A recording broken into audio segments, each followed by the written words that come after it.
Telugu news కి స్వాగతం. మహిమానిత్వం చొల్లంగి బ్రహ్మేశ్వర క్షేత్రం అంబేద్కర్ కోనసీమ జిల్లా ముమ్మిడివరం నియోజకవర్గంలో చొల్లంగి అమావాస్య రోజున ఈ క్షేత్రం భక్తజన సంద్రంగా మారుతుంది.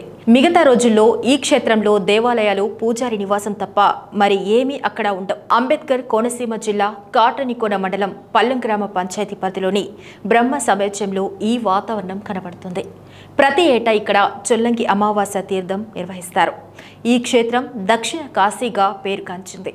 అమావాస్య రోజున సముద్ర స్నానం ఆచరిస్తే సకల పాపాలు పోతాయని భక్తుల నమ్మకం. సమీప గ్రామాలకు చెందిన మత్స్యకారులు వేటకు వెళ్లి సముద్రంలో వలవేయక సుమారు 36 అడుగులు పొడవైన స్తంభం, 7 అడుగుల శివలింగం చిక్కాయి. వాటిని మరలా మత్స్యకారులు సముద్రంలోకి వదిలేశారు. మరలా అవే వస్తువులు వాళ్లకు దొరికాయి. పదే అదే విధంగా జరగటంతో వాటిని తీసుకొచ్చి ఈ ప్రాంతంలో తమ పూర్వీకులు వాటిని దైవాలుగా భావించి ఆలయాలు నిర్మించారని పూర్వీకులు చెప్పేవారని స్థానికులు అంటూ ఉంటారు. పంచాయతీ పరిధిలోని చొల్లంగి కాల బ్రహ్మేశ్వర స్వామి ఆలయం వద్ద ఉన్నాం. ప్రస్తుతం ఈ స్వామివారి ఈ ఆలయం ప్రాశస్యం ఏంటి అని చెప్పేసి మనం తెలుసుకోవడానికి ఇక్కడ ఆలయ పూజారి ఉన్నారు. ఆయన అడిగి తెలుసుకున్నాం. చెప్పండి సార్. బ్రహ్మసమేజ్యం అండి ఊరి పేరు. బ్రహ్మసమేజ్యం అంటే ఇక్కడ చల్లంగి అమావాస్య తీర్థం బాగా ప్రభావంగా జరుగుతుందండి. చల్లంగి మాఘ మాసం జనవరి నెలలోను, శివరాత్రి ఏమో పాల్గొన మాసం కోల సంబరం శివరాత్రి. ఇది పల్లం గ్రామం. ఈ బొమ్మలు సముద్రంలో దొరికితే వాళ్ళు వారికి ఒట్టుకొత్తుకొస్తే వాళ్ళు తీసుకొచ్చి ఇక్కడ పెద్దటి చేసి ఇది బ్రహ్మేశ్వర స్వామి, భైరవ స్వామి, దుర్గమ్మ తల్లి నిలిపెట్టుకుని వాళ్ళు పూజ కార్యక్రమాలు గ్రామాలు పెట్టుకుని పూజ చేయించుకుని జీవితం కూడా పల్లం గ్రామమే బరాయిస్తారండి.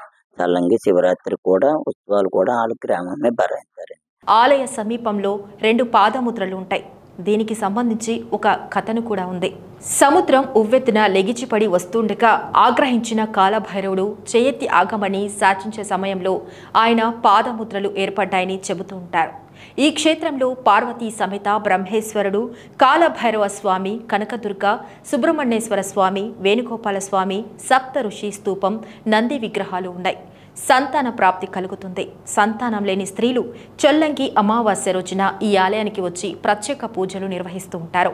ముందు రోజు రాత్రి ఆలయ సమీపంలో నిద్రిస్తే కాలభైరవుని అనుగ్రహంతో సంతానం కలుగుతుందని ఇక్కడ వారి నమ్మకం. చల్లంగి రోజున మాత్రం అండి సంతానం లేనంటూ వాళ్ళు ఆ పాదాల రాయి ఉందండి, వైరస్వం ఎదుర్కొన్నాను. ఆ పాదాల రాయి దాని చుట్టూ పిల్లలు 40 సంవత్సరాలు, 40 సంవత్సరాలు, 50 సంవత్సరాలు కూడా ఉన్న వాళ్ళు పుత్ర సంతానం లేనంటే వాళ్ళు తడిబట్టలతో స్నానం చేసి సముద్రాన్ని ఒక గుమ్మడికాయ, ఆపిరేచిపళ్ళు 2, కవలాపళ్ళు 2, కొబ్బరి పండు ఇచ్చుకుని తడిబట్టలతోటి ఇక్కడికి పాదాల రాయి దగ్గరికి రావాలండి. వస్తే అక్కడ పాదాల రాయి దగ్గర చుట్టూ పొడుకోబెట్టి ఈ పళ్ళు అన్ని ఇచ్చుకుని ఆ పాదాల మీద పెట్టి పొడుకోబెట్టి పచ్చినీళ్ళు బిందెతో పెట్టుకుని చెంపుతో జల్లుతానండి. జల్లినప్పటికీ భైరసం కల్లోకి వచ్చి అరటిపళ్ళు, అప్రేచిపళ్ళు, కవలాపళ్ళు, కొబ్బరి పండు, గుమ్మడికాయ, లక్కపిడతలు, దొండకాయలు, పూలు, పడగ, ఉయ్యాల మంచం, భైరసం నల్ల రూపం మీద తెల్లబట్టలు వేసుకుని వచ్చి కనపడతారు. ఆ తర్వాత పచ్చని జల్లేప్పుడు ఉన్న 10 నిమిషాలు పోయినప్పటికీ అప్పుడు లేచి కూర్చుంటుంది. అమ్మ ఏమొచ్చాయేమో అంటాను. అనేప్పటికీ అప్పుడు అమ్మ పంతులు గారు, పూజారి గారు ఇలాగ అరటిపళ్ళు వచ్చాయని, దొండకాయ, చిక్కుడుకాయ, జామపండు ఏదో ఒకటి వచ్చిందని చెప్తుందండి. అప్పుడు చాటా చీపురెత్తే సంతానం లేదు, ఏది వచ్చినా సంతానం కలుగుతుంది అని అంటాను. అనేప్పటికీ ఇలా వచ్చేయండి అంటుంది. అప్పుడు పైకి లేచిన తర్వాత ఆ అమ్మ చేతిలో 5 పళ్ళు ఓడి చెంగులో వేసి అమ్మ నువ్వే తినాలి అంటాను. అప్పుడు తిన్న తర్వాత భర్త మాత్రం ఇక్కడికి రాకూడదండి. వచ్చేప్పుడు తడిబట్టలు స్నానం చేసి వచ్చేటప్పుడు అండి కొంచెం దూరంగా 2-3 బార్ 10 బార్ల దూరంలో ఉండాలి. ఆవిడ కొడుకున్న ఆవిడ భర్త ముఖం, భార్య ముఖం చూడకూడదండి. ఈ అమ్మ కూడా అతని ముఖం చూడకూడదన్న 10 నిమిషాలు. అప్పుడు కళ్ళకు వచ్చేలాగా చెప్తారండి వైరసం. ఈ క్షేత్రానికి ప్రయాణించేటప్పుడు మంచి అనుభూతి కలుగుతుంది. రోడ్డుకి ఇరువైపులా మడాడవులు ప్రయాణికుల మనసు దోచుకుంటాయి. మండల కేంద్రమైన కాటనికోన నుండి గచ్చకాయల పోరా చిరయాన మీదుగా ఈ క్షేత్రానికి చేరుకోవచ్చు. దొంతికూరు నుండి పల్లం గ్రామం మీదుగా కూడా చేరుకోవచ్చు. ఆర్టీసీ చొల్లంగి తీర్థం సందర్భంగా ప్రత్యేక బస్సులను నడుపుతుంది. దీనికి తోడు ఆటోలు, ఇతర వాహనాలు కూడా అందుబాటులో ఉంటాయి. అమావాస్య ముందు రోజు సాయంత్రం ఇతర జిల్లాల నుండి కూడా భక్తులు పెద్ద ఎత్తున ఇక్కడికి చేరుకుంటారు. ఆ రోజు సాయంత్రం సూర్యాస్తమయాన్ని ఆస్వాదిస్తారు. సాయంత్రం నుండి తెల్లవారి వరకు ఆలయ నిర్వాహకులు భక్తుల కోసం వివిధ సాంస్కృతిక కార్యక్రమాలను ఏర్పాటు చేస్తారు. ఆలయం శిథిలం కావడంతో దీనికి సమీపంలో మరో నూతన ఆలయాన్ని గ్రామస్తులు నిర్మించారు.